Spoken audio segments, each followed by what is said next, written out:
Hello mga kaguro! I'm Teacher Don. I'm a teacher and education content creator and welcome to the third episode of the Learning Mindset. Yes, tuloy-tuloy na nga talaga ang ating pag-upload ng mga educational videos to level up our classroom game. Kaya kung hindi ka pa naka-follow, naka-like, or naka-subscribe, alam mo na ang gagawin. Your support is the number one ingredient that will make this platform grow. So please show your support by sharing this video to your fellow teachers sa My Day ninyo o kaya naman sa inyong Instagram story at huwag niyong kalimutan na itag ako. Because the more that you share this, the more people that we will be able to reach. Learning Mindset. For today's video, I'm going to talk about effective classroom management. Yes, I know, lagi-lagi nating naririnig ang mga salitang ito. To the point na medyo nauumay na tayo dahil sa dami ba naman ng mga talks or mga seminars na na-attendan na natin. Pero kahit ganon, marami pa rin mga aspeto ang medyo challenging para sa karamihan sa atin, lalong-lalo na sa ating mga new teachers. Kaya sa video na ito ay pasisimplihin natin ang konsepto ng classroom management, ano-ano ba ang mga key components nito, at ano-ano ba ang mga bagay na dapat nating hasain sa ating mga sarili bilang mga teachers. At syempre, hindi mawawala ang mga tips at strategies towards an effective classroom management, such as strategies in dealing with misbehavior in the classroom, building a positive classroom environment, reinforcing norms, and of course, understanding your role as the teacher and the role of your students in achieving effective classroom management.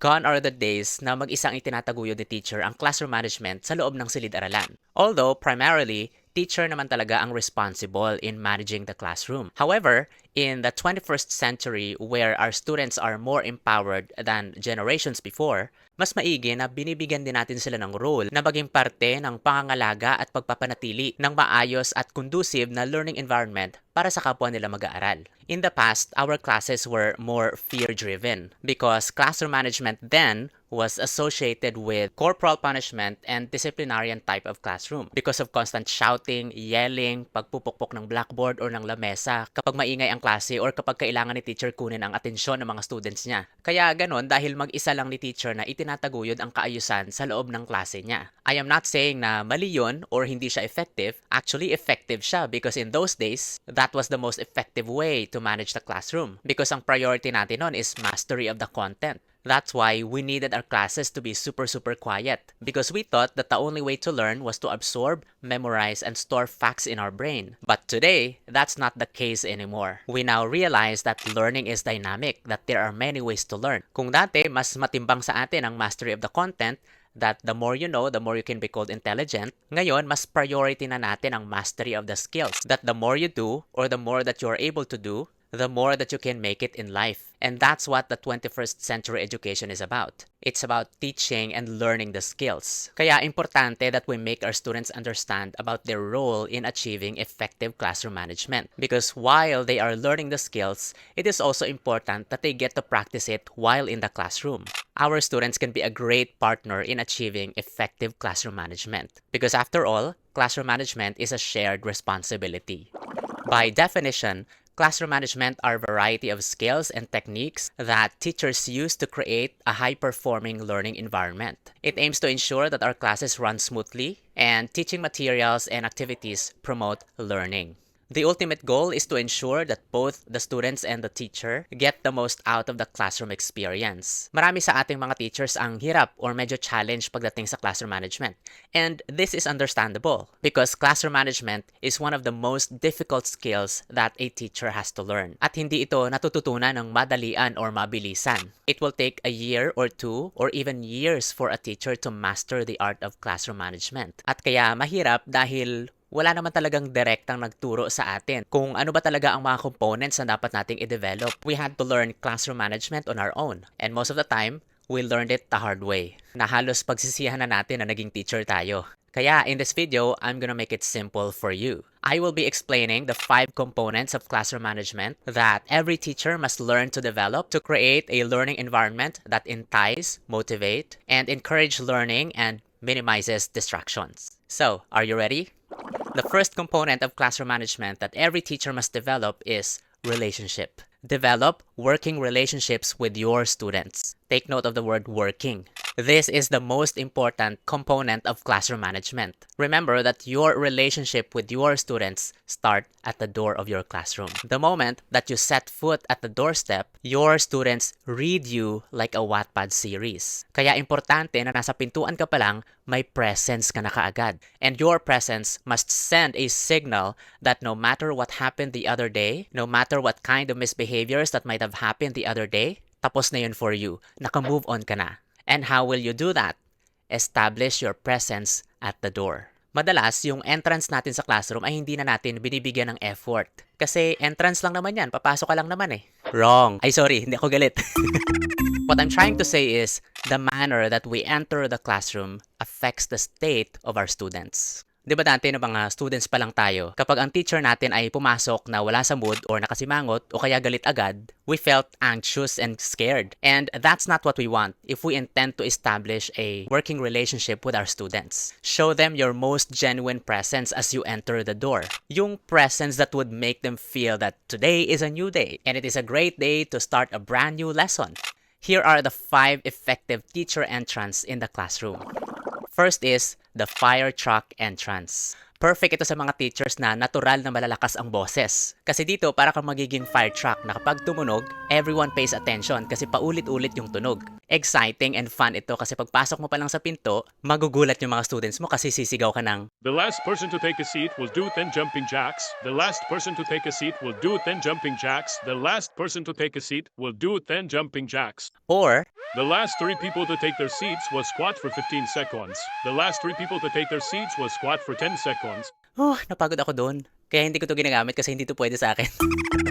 But, kung gagamitin nyo to, dapat be cautious. Kailangan ng consequence is positive and beneficial. Iwasan ng mga ganito.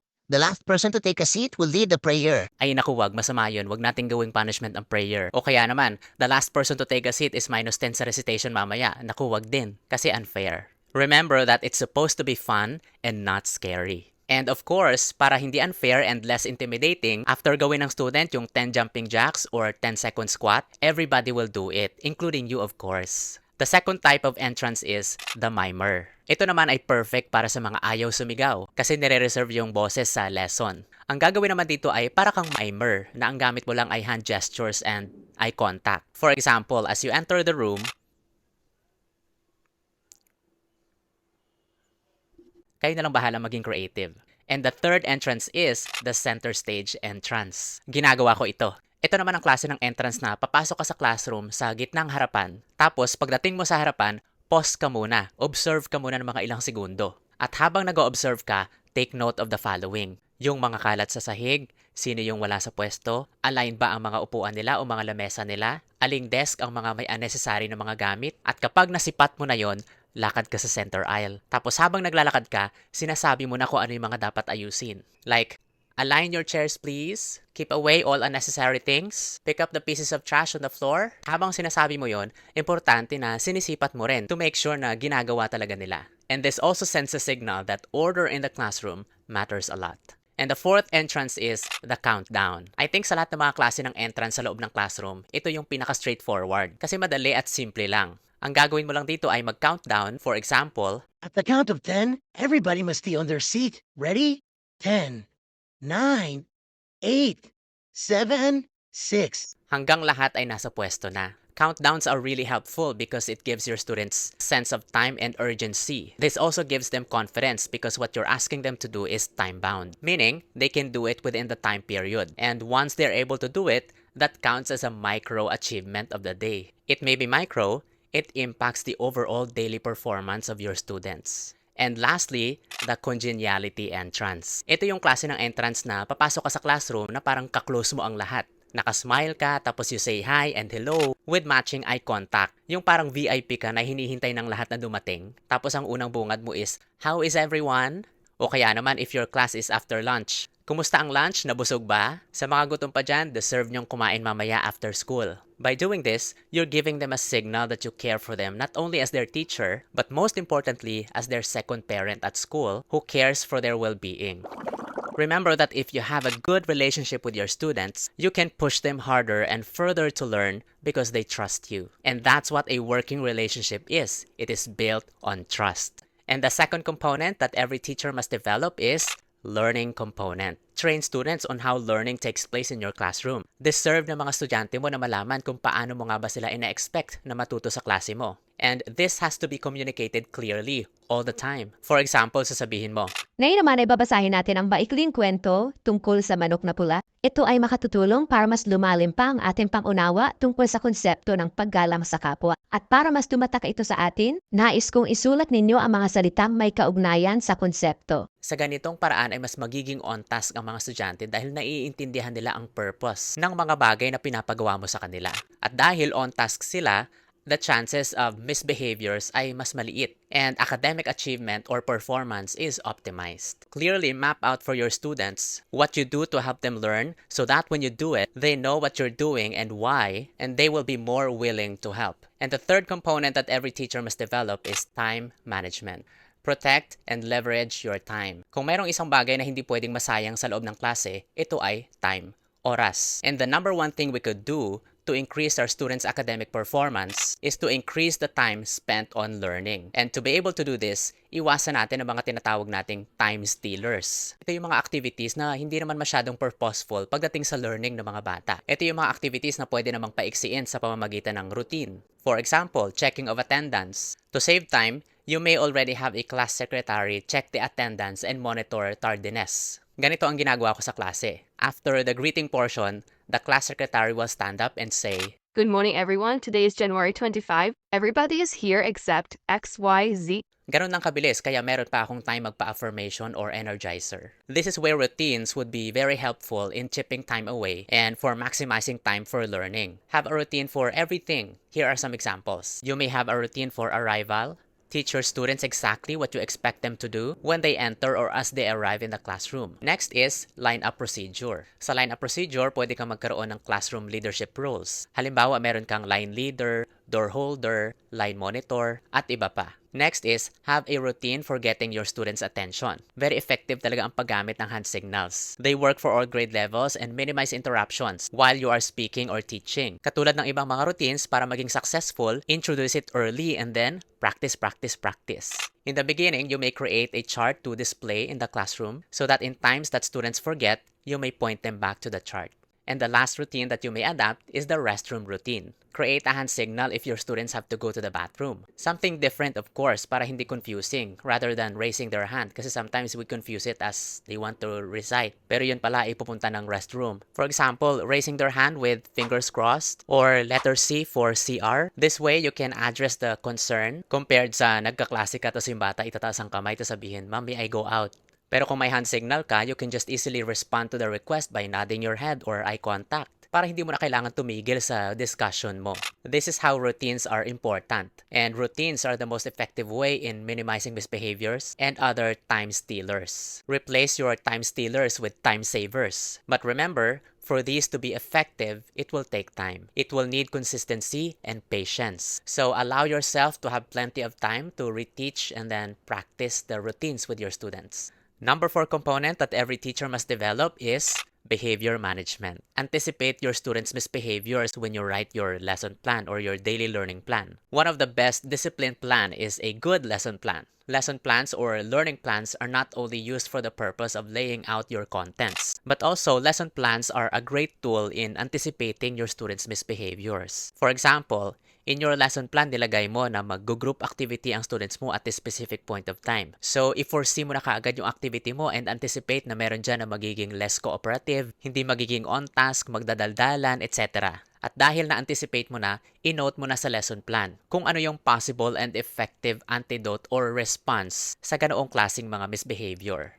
Kumbaga, bago pa magkasakit, nakaredy na ang medicine kit mo. Use your lesson plan as a medicine kit for misbehaviors. And number 5 component that every teacher must develop is classroom norms. Establish behavioral standards. This is where creating norms with your students would be very helpful. Norms should be inspired by your class goal. For example, the class goal for the school year is for them to be more independent and collaborative. So, facilitate creating norms with your students by coming up with a driving question. For example, how might we help one another become more diligent learners and effective collaborators? And then invite your students to brainstorm. By doing this, you are building trust and accountability among your students. And because sila ang gumawa ng norms, they will feel responsible to keep it. And every time na merong misbehavior, lead them back to the norms they created. And of course, sa mga instances na merong misbehavior, kailangan kausapin mo yung bata after class so that you may understand the root of the misbehavior. You may begin by asking questions that clarify. For example, you may say, I was surprised by the way you reacted during our class. Can you tell me why is that? And then of course, pakinggan mo yung bata as the child speaks. And then after that, you may proceed with initiating realization. For example, you may say, can you tell me why your behavior during class was unbecoming of a diligent and effective collaborator? And lastly, invite the student to bounce back. You may say, do you think there's a way for you to do better next time? What will it be?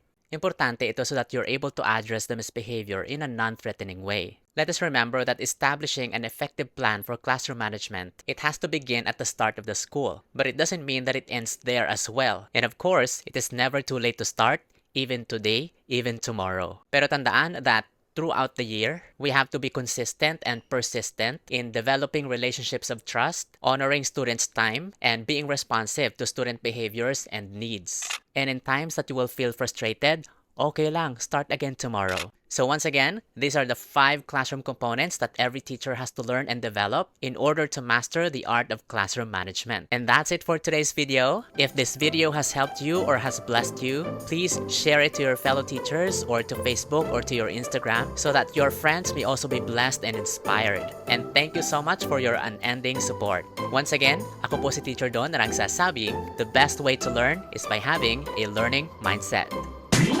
Learning Mindset.